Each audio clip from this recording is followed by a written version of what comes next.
back, ladies and gentlemen. I'm Bryce, and this is the Women's Soccer/Football Podcast. Welcome to another excellent and glorious episode. We're currently filming this episode on Saturday, March 13th at approximately 1:23 in the afternoon.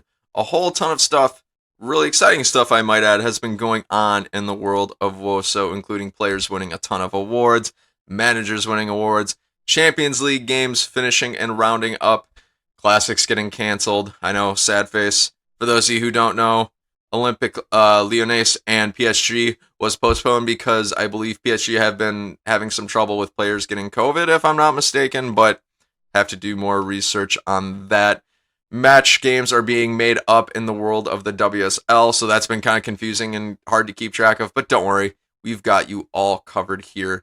And ladies and gentlemen, if you like what you're seeing, feel free to like, comment, subscribe, or however you support your YouTube channels or podcasts. If you're listening on audio, I greatly appreciate your time. And ladies and gentlemen, if you're watching this on YouTube and you want to listen to the audio-only version, say you're on the go, you're in the car, you're at work, we're also on Spotify, Anchor, and Apple Podcasts and the like. I'll link all of that down in the description below for your viewing pleasure, including our TikTok and Instagram accounts, which is a ton of fun. We're on there just about every day.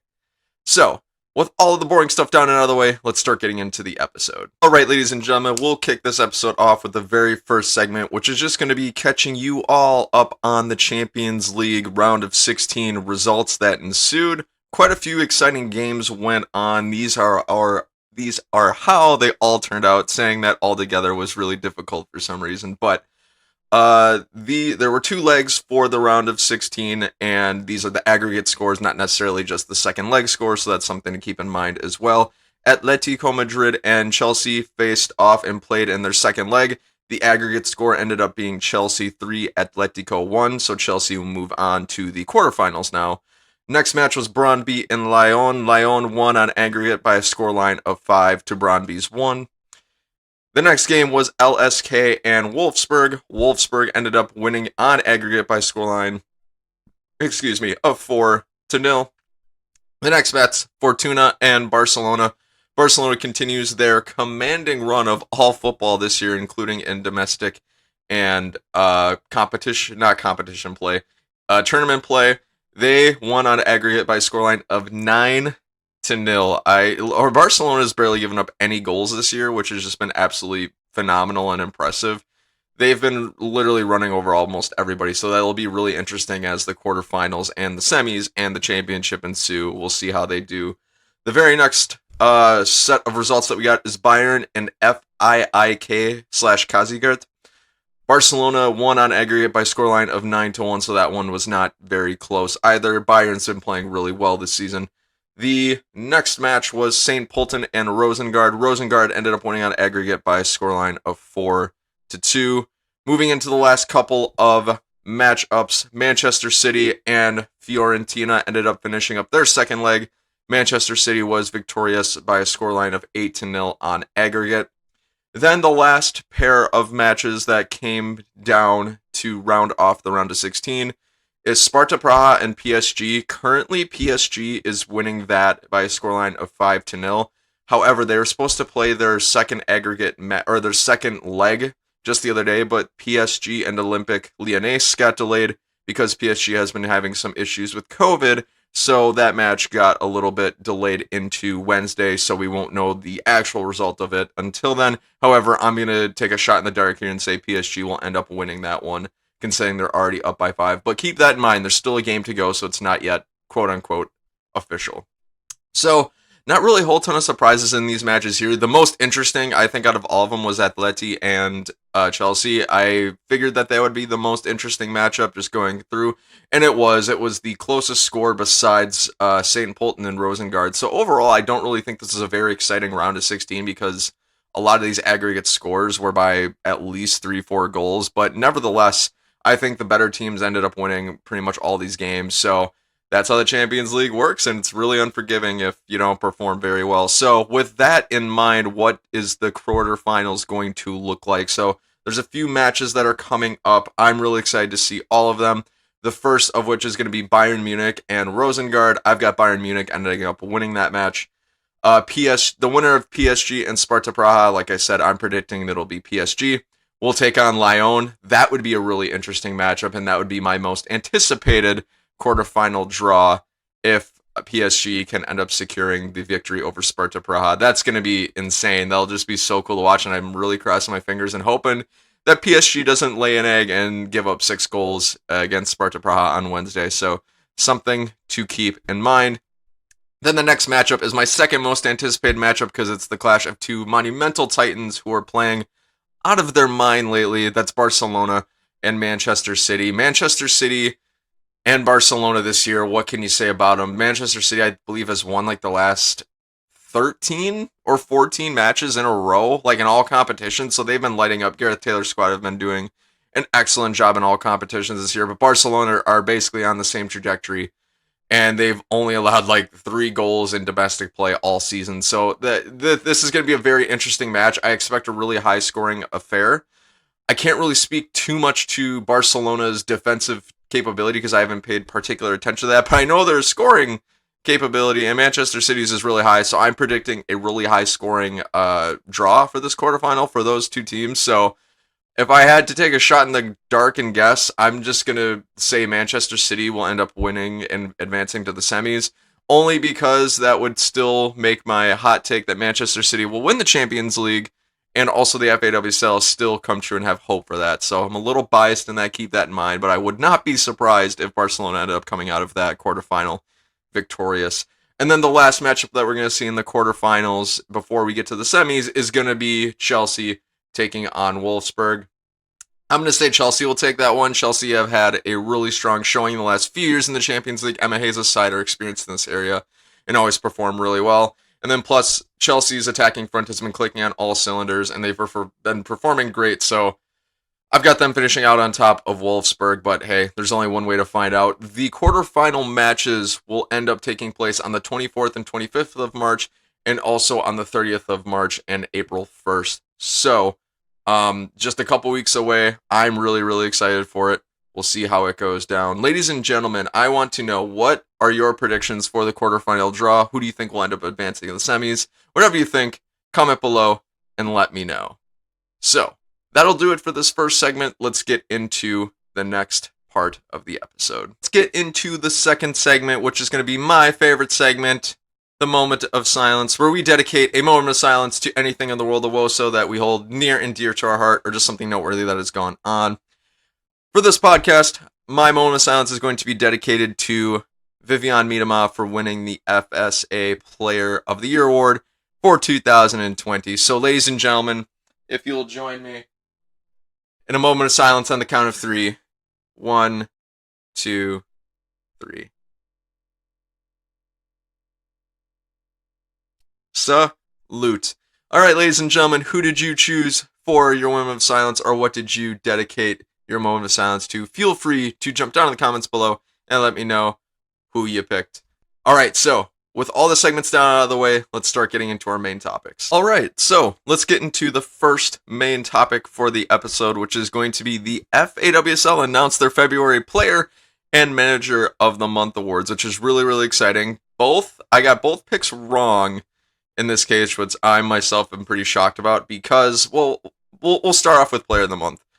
Lucy Bronze won Player of the Month, and Hope Powell of, oh my gosh, Brighton. I don't know why it took me a second to remember that. Hope Powell of Brighton ended up winning Manager of the Month. For me personally, I don't have a huge issue with either pick. I'm going to start with Manager of the Month and go into a little bit more depth there. I think Gareth Taylor really got snubbed this month for Manager of the Month. The reason being is because in this month, he won all 3 games, 2 of which were against top 4 teams and were huge tests for Manchester City. I don't know what more his side could have done to perform better. Like, I just don't understand why he wasn't picked for Manager of the Month. It just didn't really make a ton of sense to me. I don't want to diminish what Hope Powell has accomplished with Brighton this month either, though, because they were really close to they were in a relegation battle, I would argue. They were really close to the relegation zone. They weren't very far ahead of Bristol City. And now with how well they've performed this month, they've started to slowly crawl out of that hole. But when you beat two top four teams and you're currently extending your like 13-14 game unbeaten run in league play, what, like I said, what more do you have to do for your team in order to, be receive this award? Like, to me, I'm just blown away. I thought Gareth Taylor really should have won this award, but good on Hope Powell for winning it for Brighton and Hove Albion, of course.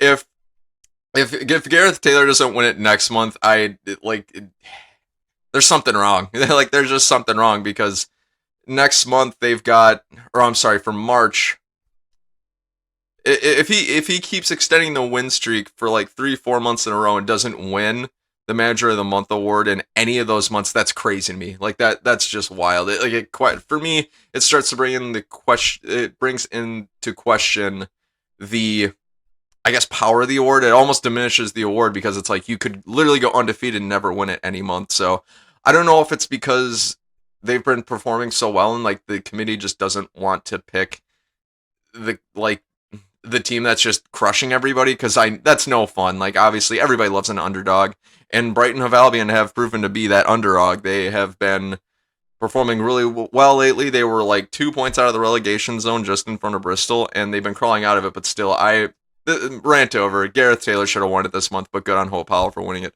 for Brighton. So, what about Player of the Month? Lucy Bronze was selected. I don't really have a huge issue with that. I think the Player of the Month could have gone to any of the selections. My pick was Aileen Whalen, just because of the magnitude of her goals that she scored that month. But the fact that Lucy Bronze won it, I really don't have any qualms with. She performed really well all month long. She defended out of her mind. She was really helpful in attack. And there's nothing really to note where I'm like, she shouldn't win the award. No, I thought she played pretty well, and I thought all the players in the month were good candidates, so it was really, really interesting. So thanks for sticking with me through that rant, everybody. Who do you think should have won Player or Manager of the Month award? Feel free to jump down to the comments below and let me know what your thoughts are.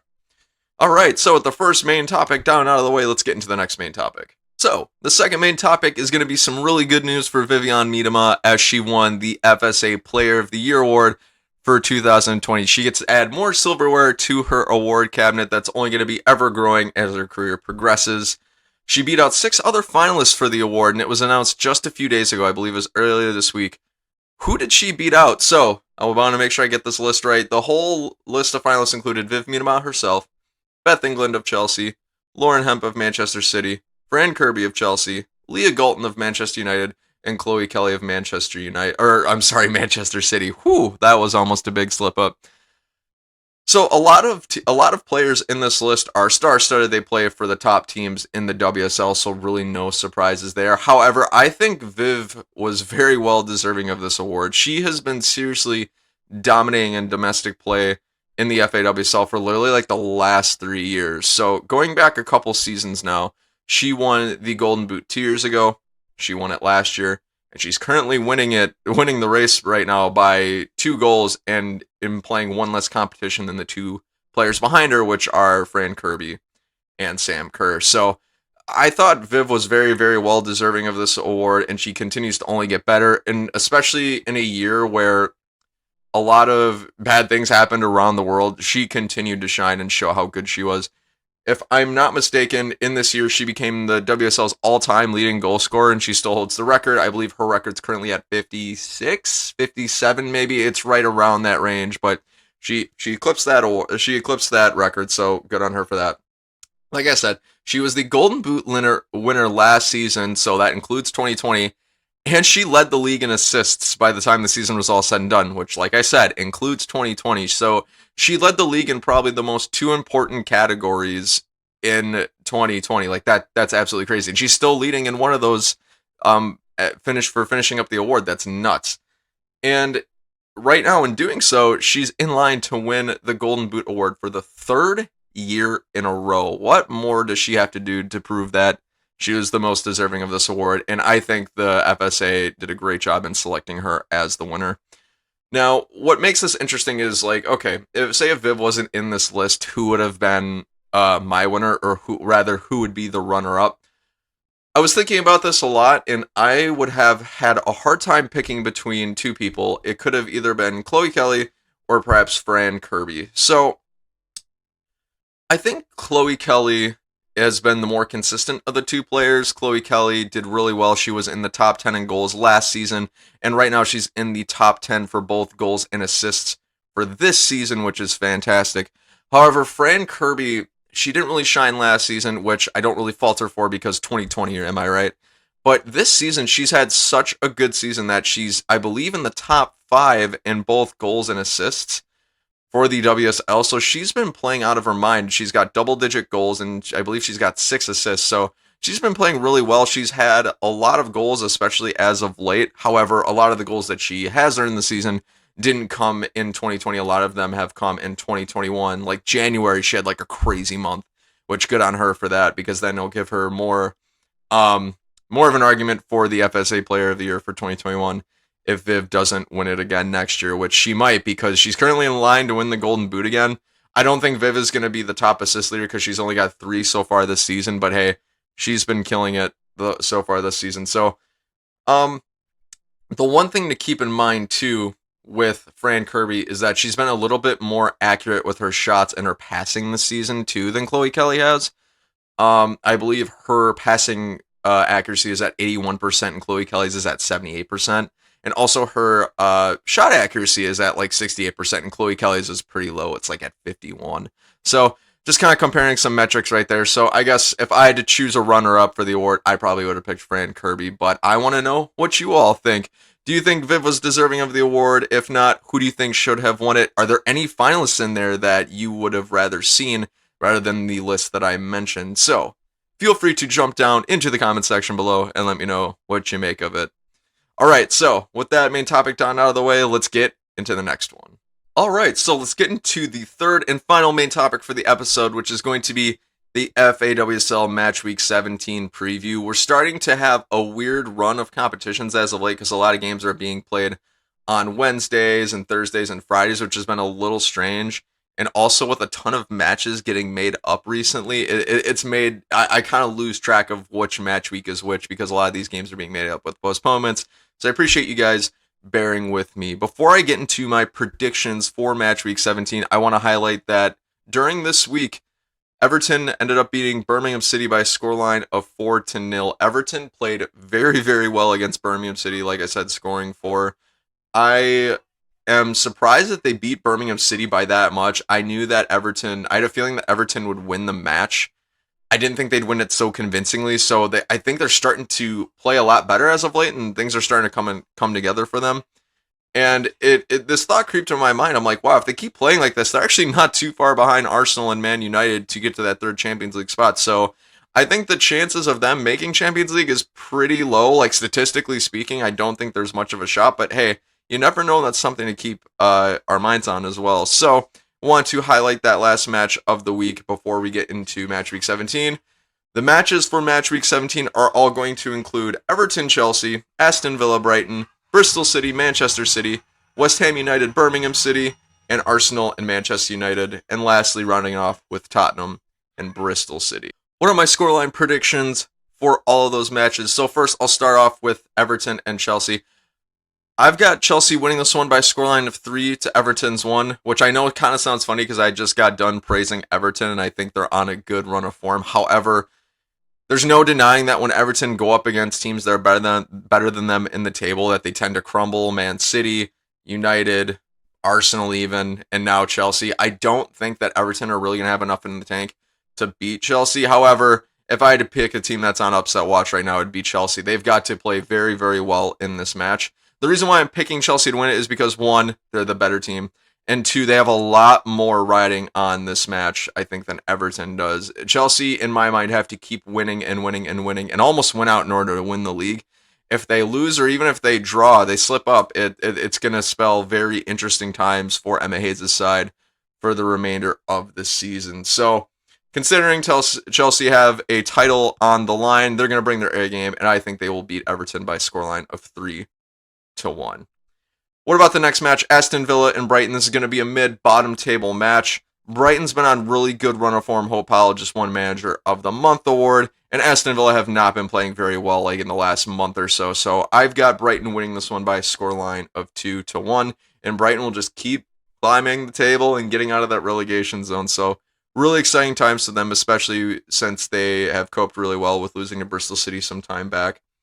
One other thing to note, Brighton are on a 3-game win streak right now, and Aston Villa are on a 3-game loss streak, so that tells me a lot as well. Next match, Bristol City and Manchester City. What does Manchester City do with teams that are below them or even above them in tables? They destroy them and they take no prisoners. So for this match, I've got Manchester City winning by a scoreline of 6 to Bristol City's 0. The hardest part about predicting the scoreline for this game is that I know City's going to win. It's just by a matter of how much exactly. I think 6 is a decent bet. Just a lot of times when I predict that they'll only win like 3-4-0, it's usually like 6-7-8-9-0, which is absolutely insane. That just speaks to Gareth Taylor's side and how not only are they beating their opponents, they're beating their opponents really, really well. So I've got Manchester City and keeping a clean sheet and winning this one pretty easily. Next match is West Ham United and Birmingham City. This is the least interesting match, I think, of the week. I've got West Ham United drawing against Birmingham City. I just don't think either team really have a ton of conviction in their play, especially as of late. West Ham United are on the chopping block, too, for the relegation battle. They're currently in the relegation zone at the time of this recording, which is Saturday, March 13th, so it's something else to keep in mind, too. But I don't think either team have really the conviction or a ton of momentum going in order to pull out a win, so I've got them drawing in this one. And when you need players that can come up with goals for you at the right time, neither team has that. So this will be a snooze fest, a 1-1, but it's a toss-up. Next match we've got, I would argue, the match of the season, which is going to be Arsenal and Man United taking each other on. This match, mark my words, will decide what the third Champions League spot is going to be. So this match, I can't watch because I'll be at work. However, I'll be closely watching highlights and whatnot as it goes on.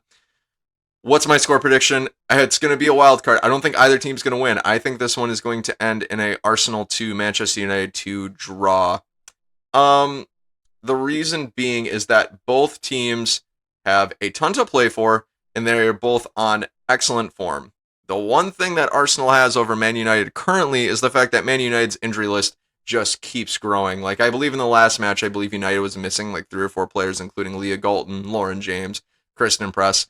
I'm not anticipating all of them will be out for the Arsenal game, because if they can play, Casey Stoney will use them and play them. So, barring that, I think this one's going to end in a draw. I think it's going to be the unstoppable force meeting the immovable object, and then just an explosion, and then it's going to end up in a draw. However, if Man United's injury list keeps growing, I hate to say this as a Man United fan myself, my doubts will start to linger into my head, and Arsenal will probably have a better chance there. But that is going to be my game of the week to watch. If you can watch one game and one game only, that's the one that you'll want to be keeping your eyes on. The second would probably be Chelsea and Everton. So something to keep in mind. Lucky for us, they play on different days. In the last match for this Match Week 17 preview is going to be Tottenham and Bristol City. Tottenham had a great run of form for a long time, and now ever since that's literally dwindled, they haven't played very well at all recently. However, on the other side of that, Bristol are trying desperately to not get relegated by the end of the season. So Bristol City, to me, have everything to play for. They've been playing really well recently. And something else to keep in mind, too, I said earlier that Bristol City was already playing Manchester City this week, so what gives with them playing twice in Match Week 17? I believe this is a makeup game, so I just figured I would include it in Match Week 17. But anyways, Bristol City have a ton to play for. Every match counts, and when they face a side that they can beat, they tend to perform pretty well, and Tottenham just happens to fit that description. So I've got Bristol City winning this one by scoreline of 2 to Tottenham's 1. Ebony Salmon is going to come in clutch for them and score both of the goals, I think, in this case. So Ebony Salmon, I'm really curious to see where she's going to go at the end of the season, if anywhere. I don't know if she'll stick around at Bristol City. If Bristol City get relegated, my prediction is that she will get bought up or scooped up or traded for or transferred somehow to another club. Who knows, maybe the NWSL. We would love to see Ebony Salmon in the NWSL, by the way. I love an underdog. Bristol City is my pick for this match. So, ladies and gentlemen, that'll do it for the Match Week 17 preview. Do you have any bold predictions, whether they're scoreline, whether or not Arsenal and Man United is going to actually decide the Champions League spot? Do you think another match is going to go on? What do you make of the Everton-Arsenal or Everton-Chelsea game? Whatever you think, feel free to jump down in the comments below and let me know. All right, so looks like all of our main topics are done for the episode. Again, for all those of you who are watching, it's an awesome honor and privilege to have each of you join me for these podcasts. I greatly enjoy doing them and talking about the world of WOSO, and I'm super honored and humbled that you're along for the ride. So until the next podcast episode, I've been Bryce, and as always, have a great day.